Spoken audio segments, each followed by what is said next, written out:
Chers Congolais, par devoir patriotique, je joins ma voix à celle des autres.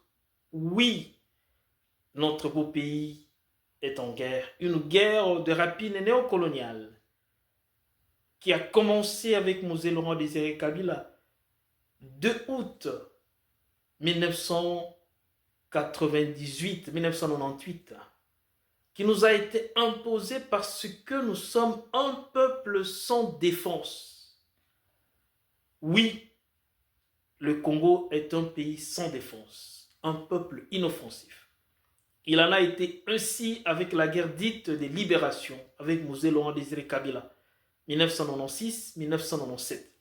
Il en a été ainsi avec la guerre de sécession, sous Mobutu. Il en a été ainsi avec les guerres coloniales, sous Léopold II, parce que nous sommes un peuple inoffensif, un peuple sans défense. Est-ce qu'aujourd'hui, en 2025, la donne a-t-elle changé? Je ne pense pas. Deuxième des choses, on nous impose toutes ces guerres parce que nous sommes un peuple ignorant. Et nous le sommes depuis Stanley. En effet, Stanley a été en étude depuis 1879, 1879.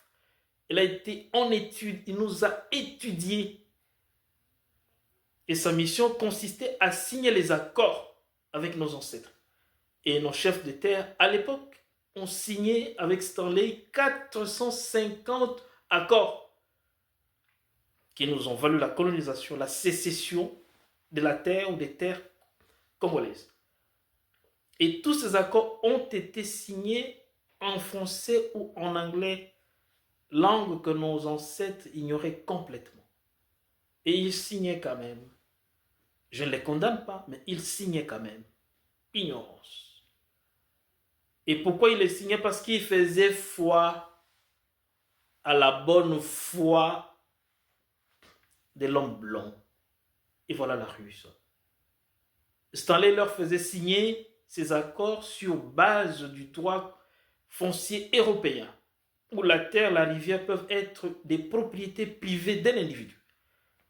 Tandis que nos ancêtres signaient ces accords sur base de leur droit foncier congolais, où la terre et la rivière ne peuvent être des biens des individus, étant donné que la terre et la rivière sont des biens de la communauté entière. Voilà la ruse. Et ce sont ces trois éléments qui nous ont mis à genoux jusqu'à ce jour. Notre faiblesse, notre ignorance et notre naïveté. Donc, l'homme blanc ne nous domine pas tant par sa connaissance que par notre ignorance. Les autres ne nous dominent pas tant par leur force que par notre faiblesse. Les autres ne nous dominent pas tant par leur ruse que par notre naïveté. Mais tout en nous préoccupant du présent, préparons notre avenir en regardant notre passé. Que devons-nous faire aujourd'hui pour que les affres de la guerre que nous vivons aujourd'hui ne reviennent plus demain? Il nous faut combattre d'abord notre ignorance. Et on ne combat l'ignorance que par les études, par le sérieux du système éducatif. Avons-nous aujourd'hui un système éducatif sérieux, rigoureux? Nous avons hérité l'école, nous avons hérité de l'école coloniale. Et comme le mot le dit, coloniale, ça signifie que c'était une école en fonction de la colonisation, au service de la colonisation. Il suffisait de lire, écrire, calculer, compter, c'est fini. Et ainsi, on nous a imposé certains programmes coloniaux. Parce qu'il nous suffisait juste de lire, écrire, compter, calculer. Et je dirais, au passage, ils nous ont imposé le latin, soi-disant parce que le niveau d'instruction de ceux qui étaient sélectionnés pour commencer l'Ovanium, l'université Lovanium, en 1956, soi-disant, leur niveau était bas.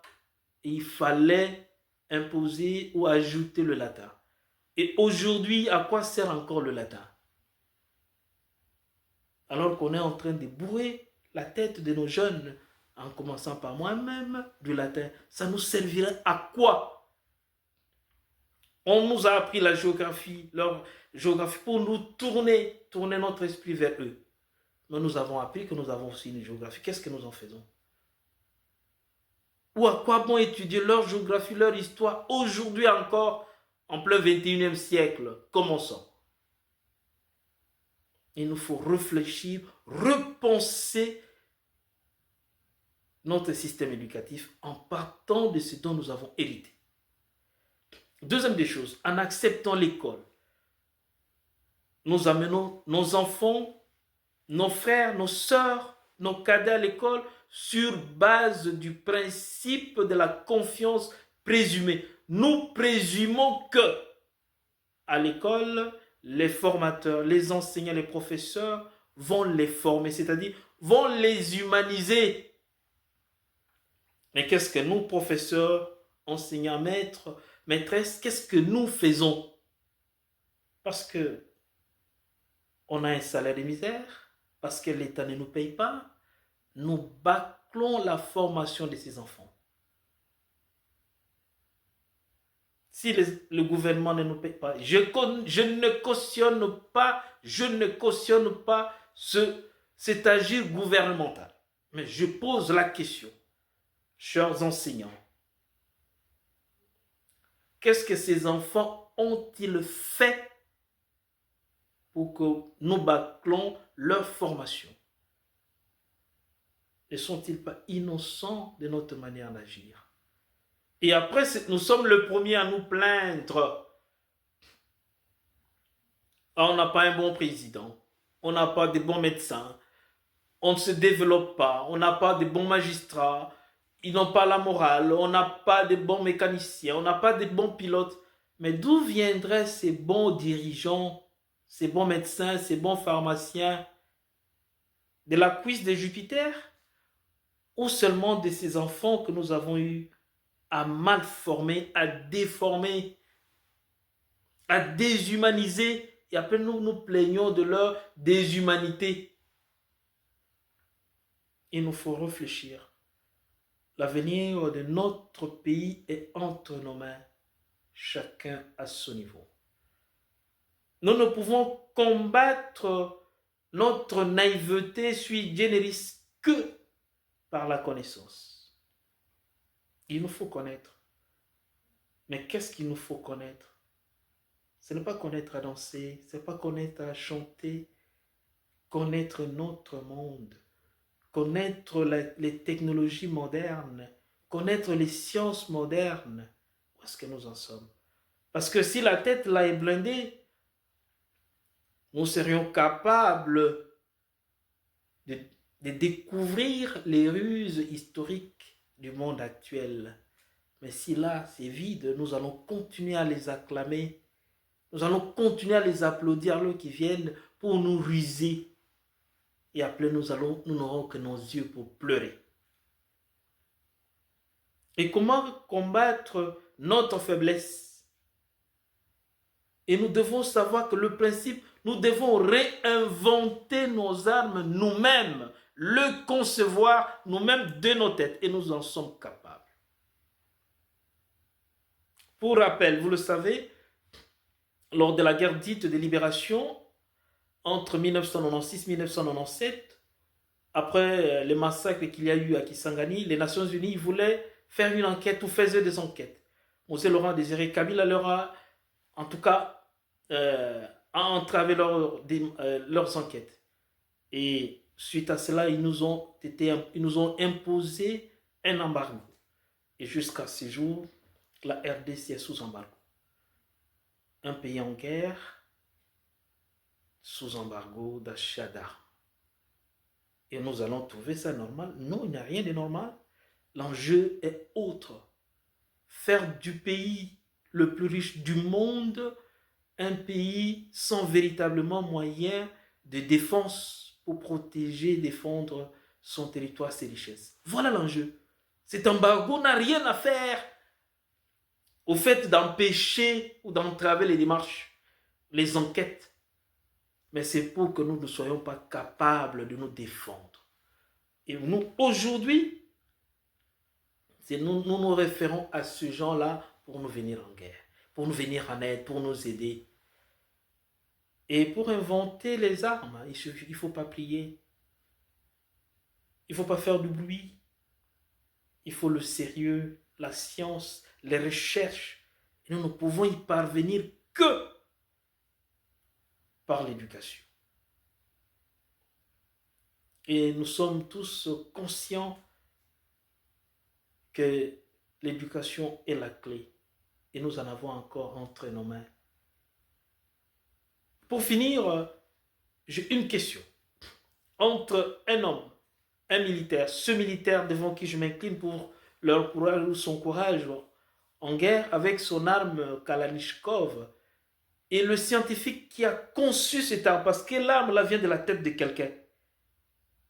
Entre le militaire avec le Kalachnikov et le scientifique qui est plus utile que l'autre.